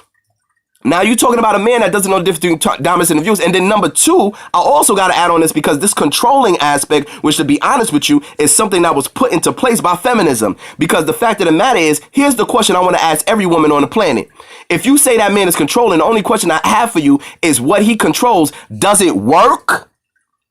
That's the only thing you should be concerned about. When I say, hey, babe, do this like this and do this like this, and you'll get a better result. And you go, oh my God, why are you trying to control me? Instead of saying that, why don't you try to do what I said and see if it works? You know why? Because I'm logical. I'm looking at 1 + 1 = 2. You're not looking at it like that. So while I see you sitting there for an hour trying to figure out what to pick, I go, babe, it's cold outside. Babe, you know we're going to the south side, right? Babe, you know that the car doesn't work right now. We might have to call a cab. I'm thinking analytically. You're not necessarily thinking in your left brain. So now it's taking you more time to make a decision. This is why I am the sword, shield, and compass. The sword is the defense. The shield is the protection. The compass is the direction and the guide. But you're multi-directional as a female. These are a lot of controlling men who abuse that power. You are not the average either. I understand I'm not the average, but you got to remember, what are these men imitating today? And not only that, beloved queen, I love you so much, but who's raising the majority of these men? Are they going through rites of passage with other real men? They're not. They're not. They're being raised by strong, independent women. Therefore, they're mixing together their testosterone, their vanity, their ego, all the things that's a combination of what they seen in their mother working 24/7 to make ends meet, then coming home and not wanting to be bothered to a certain extent. Because let's be honest, ladies. After you work 40, 50 hours and you come home, you really not in an extremely nurturing mode, okay? Can we please just be honest and not always reach for these exceptions? And I don't blame you because you're not supposed to be out there busting your ass 40, 60 hours a week. That's not in your nature. Please, y'all need to understand this. You're not supposed to be sitting at no factories banging machines and shit and then get home to a whole bunch of kids. You don't want to hear that. You don't want to hear that. So sometimes you'll be like, listen, go to your room. Just go to your room. Okay? Go to your room. I don't want to hear that. It's simple. Everything is simple. And understand that. Now, let me connect this, and then I'm going to shut this down because I'll keep, y'all know I'll keep going forever. Let me connect this now, and I'm sticking to the leadership because y'all got to get this through the head because I keep hearing this control and why you got to be the leader. Why can't I be the leader? Da, da, da. Understand this. Understand this now. The woman is the one that gives birth to the king because the woman gives birth to the king because rulership is laborious.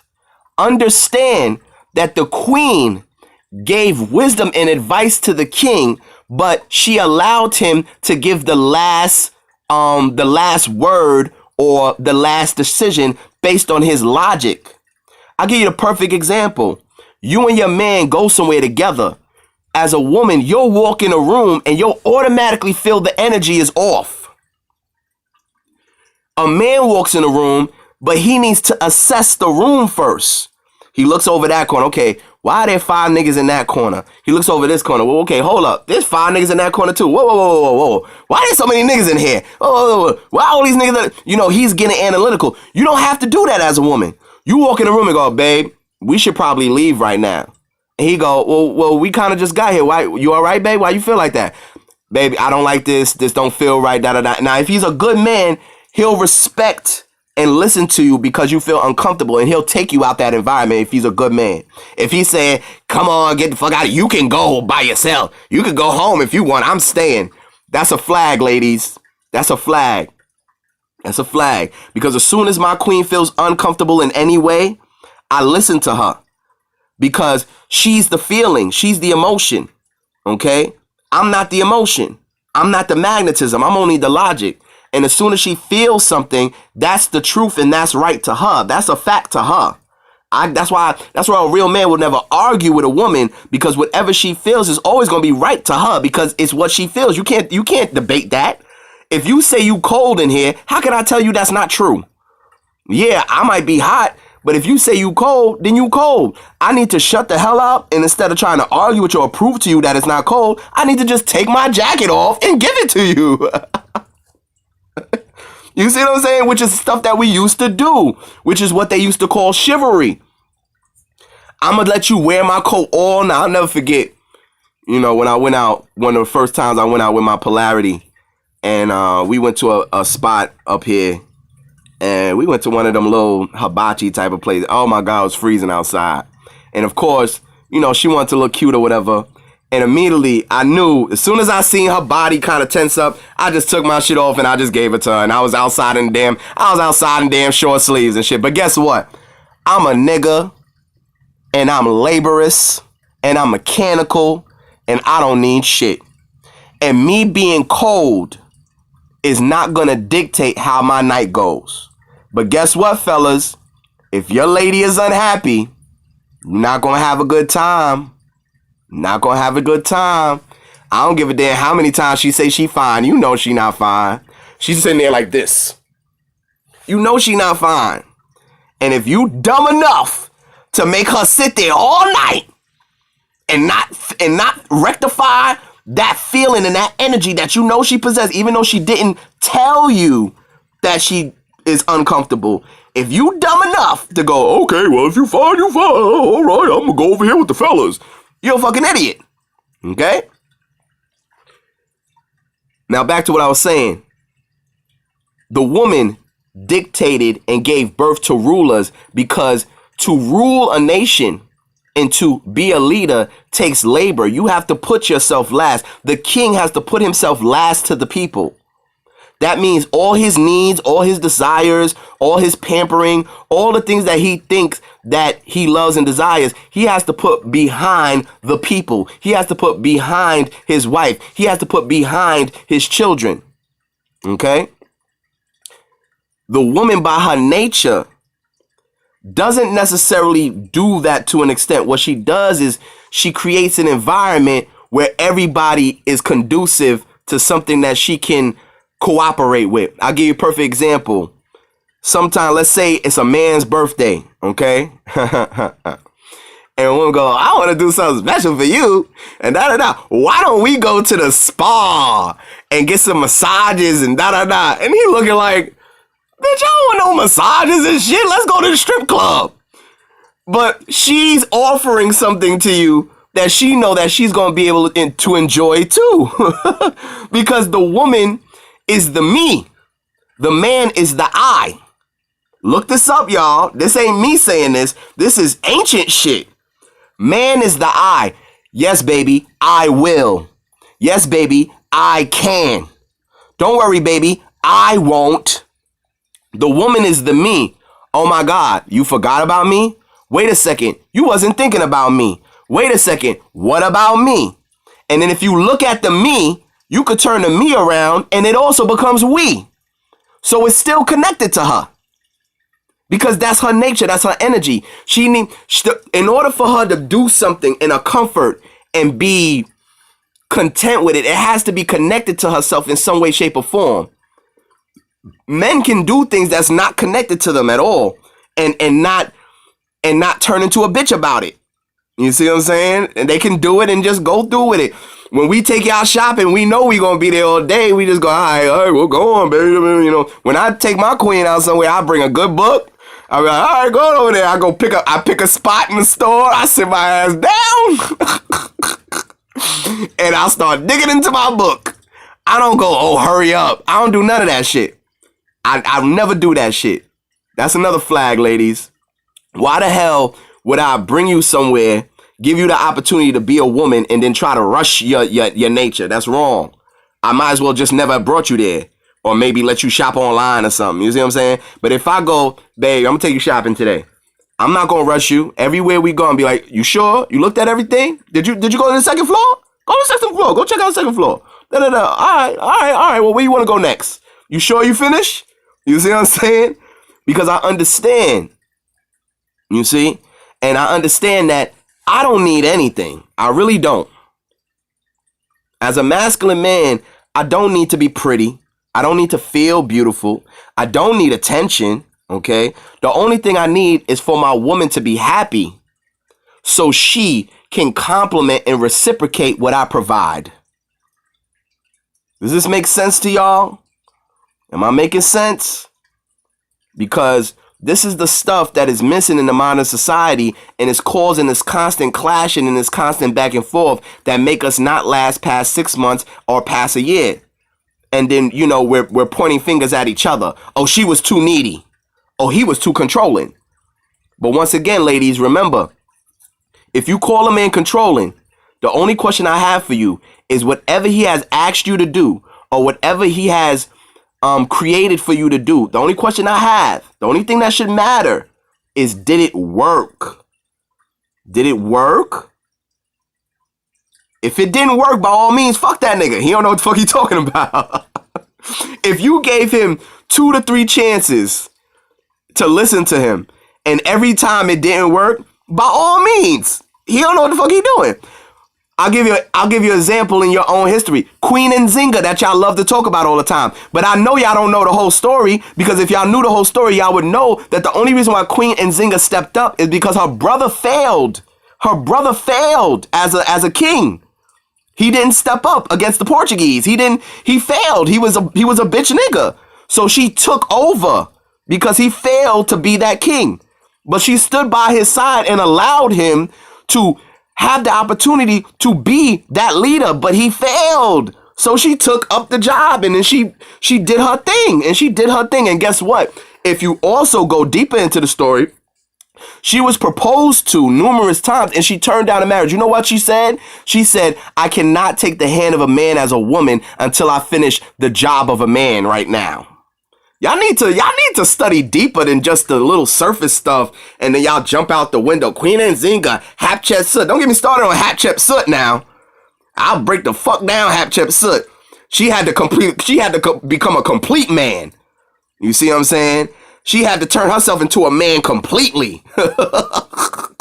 Because we understood this stuff. We understood the energy, but you never find one time in all history where a king turned himself into a queen. And y'all want to tell me about feminine energy in the man and gay been around forever and all that shit. Name me one time in all history in any ancient culture where a king played a queen. For any reason. It never existed. And the only reason why Hatshepsut was pushed to play a king is because the only heir to the throne was an infant who was the son of her husband. Okay? And he couldn't rule. And guess what? Rulership was based on bloodline. So if that child or that heir was not directly related to the mother, that man could not rule. So then it had to be her nephew. But if you didn't have no nephews, well, damn, you know? It either had to be her brother, her nephew, her son. And if you didn't have none of those, it had to be the woman. Because she's the blood. If that king had numerous children by different women, it didn't count. Because those males from another woman was not the blood type, the royal line of that woman. So those boys could not rule. Study your ancient history. This is how it worked. The rulership was given from woman to man. It was her bloodline that dictated the kingship in that man, that allowed him to rule, that allowed him to be a leader. You see? But I'm going to wrap this up, y'all. All right? Respect, potential, and intentions. Fuck falling in love. Fuck romance, romantic. Fuck all that shit. Okay? Worry about that shit down the line after you've established those 3 keys to that relationship. The 3 keys to the foundation of beginning a relationship, I should say. Because it's more than that when you're in the relationship. That's another story now. I'm just talking about when you meet somebody, when you're seeking somebody. These are the things that, instead of having a long ass list, these are the things, all right? But anyway, I love y'all. And I need y'all feedback. I need y'all comments. I need your mind. I need your expression. And I need to be utilized by you. Because without being utilized by you, I'm useless. I have no purpose. And see, I recognize that as a man. I recognize that. I recognize that without a woman, without the feminine energy needing me, or without a woman, or without a polarity in my life, I don't have a purpose. But that's not true with women. Because a woman still has a purpose without a man. She just doesn't have a complement. And therefore, she can degenerate herself into a man. That's another topic in itself. Or damn near hermaphrodite. That's another topic in itself. But as man, my purpose is woman. That's why I'm here. Okay? So I recognize that. I take my position with pride. I understand that my job is to put you first, but I also understand that I'm also to provide guidance and discipline. But not by being abusive, but by being knowledgeable, being stern, and having a low tolerance for nonsense. And also knowing the difference between a woman who takes and a woman who receives with reciprocation. Fellas, don't be that bitch punk nigga or that overly kind motherfucker that does everything for a woman and she never reciprocates shit. That's your flag as a man. Understand that. Okay? That's your flag as a man. Her nature as the feminine is to be reciprocative. That's why if you notice, Ma'at has reciprocation in it. Her principles, reciprocation is in there. Why is it in there? Because she's the feminine. And what is reciprocation? Reciprocation only comes after the providing. So after I give her something, after I show her something, after I provide her something, then she goes, oh, wow. Oh, that was so sweet of you. Well, let me do this for you. That's reciprocation. But then you got women today who'll just take, and never reciprocate because they think they don't have to. And that's wrong. That's wrong. Okay? But anyway, I'm wrapping this up, y'all. I love y'all. I need y'all. And, utilize me, y'all. Utilize me, all right? Leave some comments. Drop something in my DM, And I'm out of here, y'all. Mind Ascension out.